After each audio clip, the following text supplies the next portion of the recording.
जय हिंद दोस्तों। आज का जो टॉपिक है वो काफ़ी इंटरेस्टिंग है बिकॉज़ बहुत सारे बच्चों को इसमें डाउट होता है। और आज पूरा पूरा एनालिसिस होगा। इस टॉपिक का पूरा क्रिस्टल क्लियर कर देंगे हम लोग। तो हम लोग का टॉपिक है बैलेंस ऑफ पेमेंट। क्या है? Balance of payment. ओके। तो बैलेंस ऑफ पेमेंट हम लोगों का टॉपिक है। तो चलो यार शुरू करते हैं। सबसे पहले तो बैलेंस मतलब क्या होता है? बैलेंसिंग करना। मतलब दो हाथों को मतलब हम बराबर अगर रख रहे हैं तो बैलेंस कर रहे हैं, ठीक है। तो वो बैलेंसिंग। तो उसी तरह पेमेंट सिस्टम को बैलेंसिंग करना।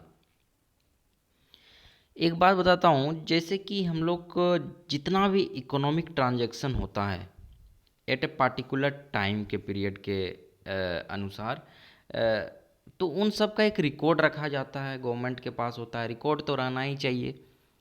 तो इसीलिए उन सब का एक रिकॉर्ड रखा जाता है। तो उसी के बेसिस पे हम देखते हैं हम लोगों का घाटा हुआ देश का इकोनॉमी का क्या इफ़ेक्ट है अभी इकोनॉमी का। तो उसमें कब सरप्लस हुआ, कब डेफिसिट हुआ, ये सब हम देखते हैं बैलेंस ऑफ पेमेंट में। तो इसका यहाँ पे देखिए, वो स्टेटमेंट जो इंक्लूड्स करता है सभी तरह के ट्रांजैक्शन। या तो गवर्नमेंट ट्रांजैक्शन कर रही है, मतलब लोन वोन मान लो ले रही है, या तो कंपनियां कुछ कॉरपोरेट्स में कुछ पेमेंट हो रहा है, या तो इंडिविजुअल्स का कुछ लेन देन हो रहा है। तो सारा चीज़ का स्टेटमेंट को ये इंक्लूड करती है।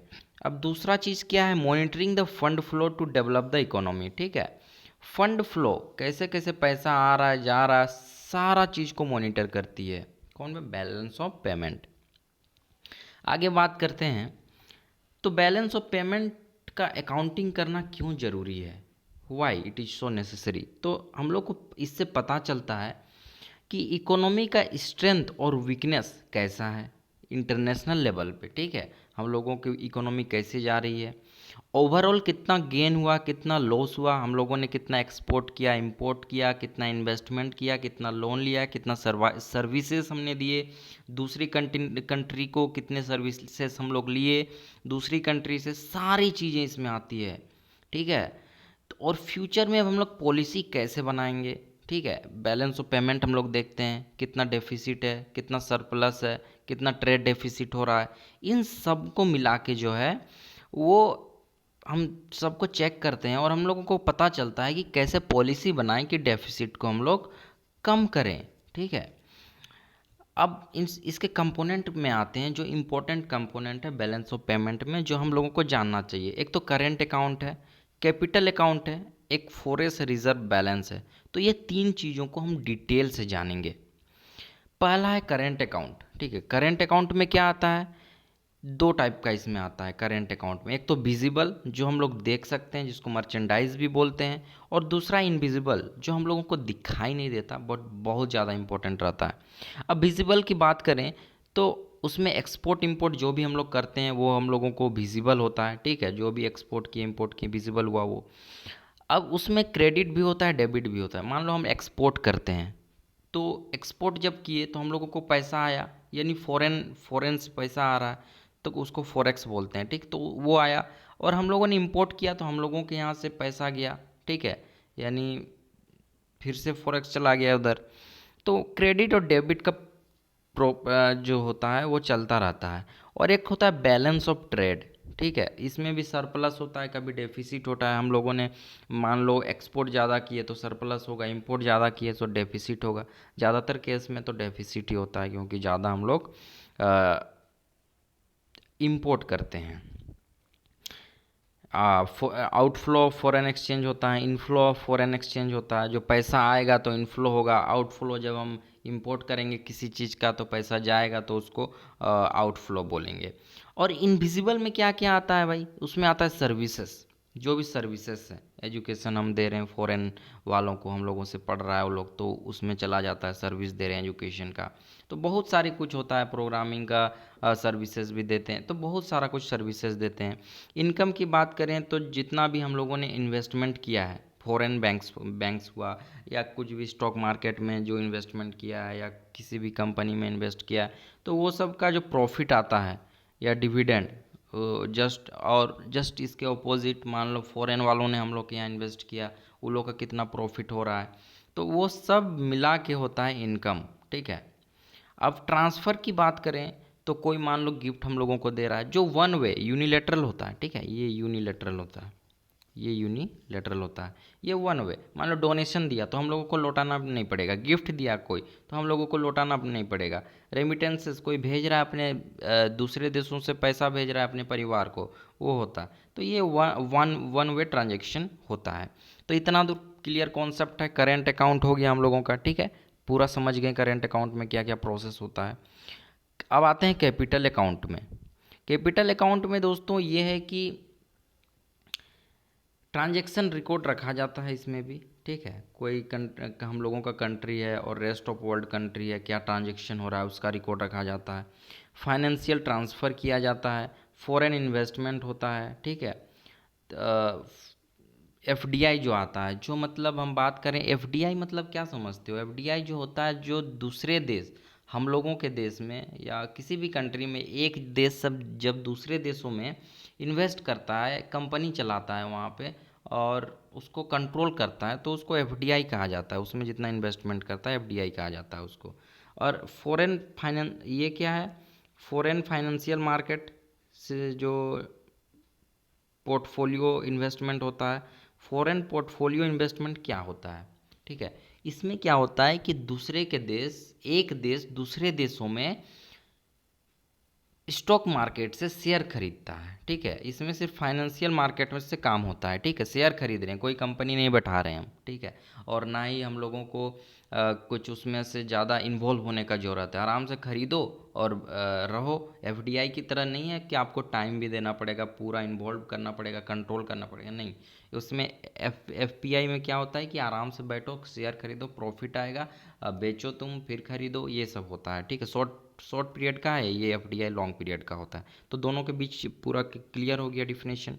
आगे बढ़ते हैं। अब देखो एफडीआई का कॉन्सेप्ट जो आया था वो मायाराम कमेटी रिपोर्ट के अनुसार लाया गया था। इसमें कहा गया कि अगर फॉरेन से कोई भी 10% तक मिनिमम इन्वेस्टमेंट करता है लिस्टेड कंपनी में, लिस्टेड कंपनी क्या होता है? जो लिस्ट है स्टॉक मार्केट में, ठीक है, तो उसको लिस्टेड बोलते हैं। और लिस्टेड कंपनी में ना हमेशा लिमिटेड लगता है लास्ट में, ठीक है। और जो अनलिस्टेड होता है उसमें प्राइवेट लिमिटेड लगता है, ठीक है, प्राइवेट लिमिटेड लगता है। तो ये बात याद रखना।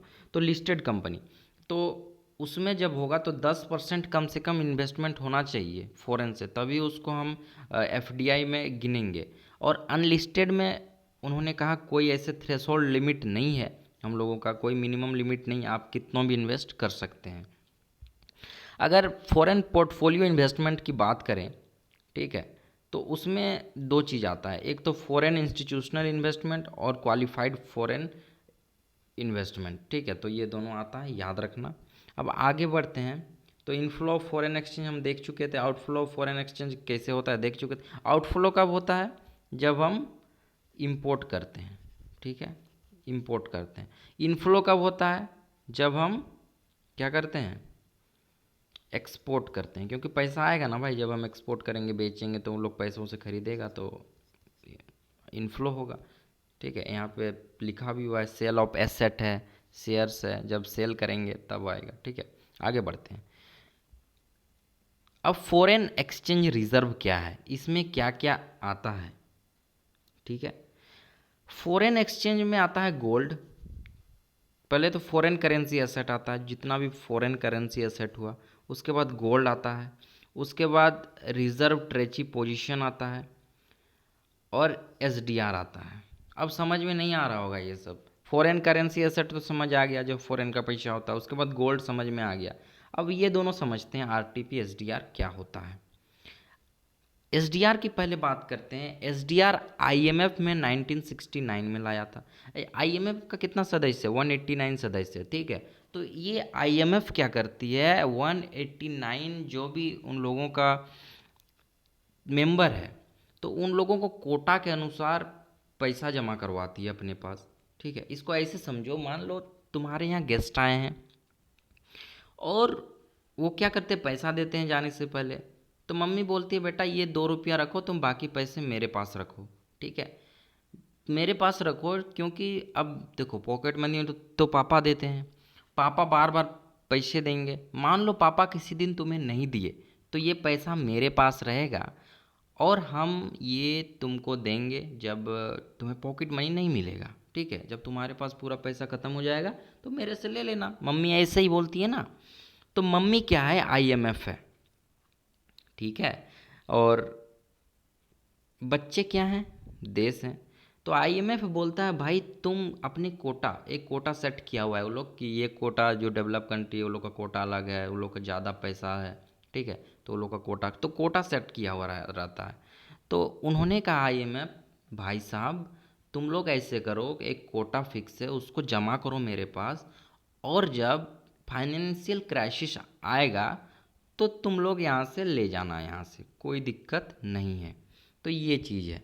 तो एसडीआर का जो 25% होता है, जो कोटा का 25%, वो एसडीआर में रखा जाता है, ठीक है। तो एसडीआर में जो है वो क्या करती है कि 5 करेंसी का बकेट रखता है एसडीआर से। एसडीआर में जो है 5 करेंसी लिस्टेड हुआ है, ठीक है। जो एक गोल्ड और यूएस डॉलर तो हम लोगों के पास ऑलरेडी है, ये सप्लीमेंट के रूप में काम करता है कि मान लो कभी यूएस डॉलर, ये ज़रूरी नहीं है ना कि यूएस डॉलर अभी मांग पे है, ठीक है, और सभी जगह ज़्यादा यूज होता है तो इसीलिए उसको रखा जाता है। अब मान लो कभी क्राइसिस हो गया तो दिक्कत है, तो इसीलिए 5 करेंसी का वो बकेट है। तो अकॉर्डिंग टू, मतलब इसको रिवाइज भी किया जाता है 5 सालों में कि कौन सा करेंसी रहेगा। मान लो ये करेंसी यूज नहीं हो रहा है, स्टेरलिंग यूज नहीं हो रहा है, तो उसको हटा दिया जाएगा, जो यूज होगा उसको लाया जाएगा। तो रिवाइज होते जाता है, ठीक है। तो ये फाइनेंशियल स्टेबिलिटी के लिए काफ़ी इंपॉर्टेंट होता है, ठीक है। तो इसमें देखो 5 करेंसी अभी के टर्म में क्या क्या है, यूएस डॉलर है, एक यूरो है, ठीक है, यूरोपियन यूनियन का, चाइनीज़ का युआन है, जापानीज़ का येन है, पाउंड स्टर्लिंग इंग्लैंड का है, ठीक है। तो ये सारा चीज़ है। और जो वोटिंग पावर होता है कोटा के अनुसार, जिसका जितना ज़्यादा कोटा होगा उसका उतना अच्छा वोटिंग पावर होगा एसडीआर के टर्म में। तो गाइज एक क्वेश्चन आता है कि मतलब कैसे, मतलब हम जब डिपॉजिट करते हैं एसडीआर आईएमएफ के पास, तो वो किस फॉर्म में हम डिपॉजिट करेंगे? क्या वो रुपीज़ के, इंडियन रुपीज़ के फॉर्म में करते हैं? तो बिल्कुल नहीं करते हैं, रुपीज़ के टर्म में हम नहीं करते हैं। या तो हम गोल्ड के टर्म में कर लेंगे, ठीक है, या तो हम गोल्ड के टर्म में कर लेते हैं, नहीं तो जो भी वो एक्सेप्ट करती है, कौन एक्सेप्ट करती है, आईएमएफ।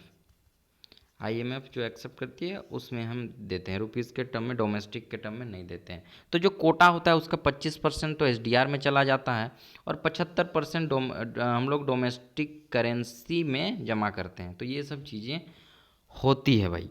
अब बात करते हैं कि इसको हम जब भी चाहे, जब ज़रूरत पड़े तो आराम से इसको निकाल सकते हैं बिना किसी इंटरेस्ट पे किए। तो उसको आरटीपी कहा जाता है दोस्तों, रिजर्व ट्रेंचे पोजीशन। मतलब हम लोग कभी भी इसको निकाल पाएंगे। तो यही चीज़ हुआ दोस्तों। तो इतना ही है। आपको वीडियो कैसे लगा जल्दी से लाइक कीजिए इसको और बताइए कैसे लगा, और इसको शेयर ज़रूर कीजिएगा। और बस हंसते रहिए, मुस्कुराते रहिए, है ना। चलिए, थैंक यू।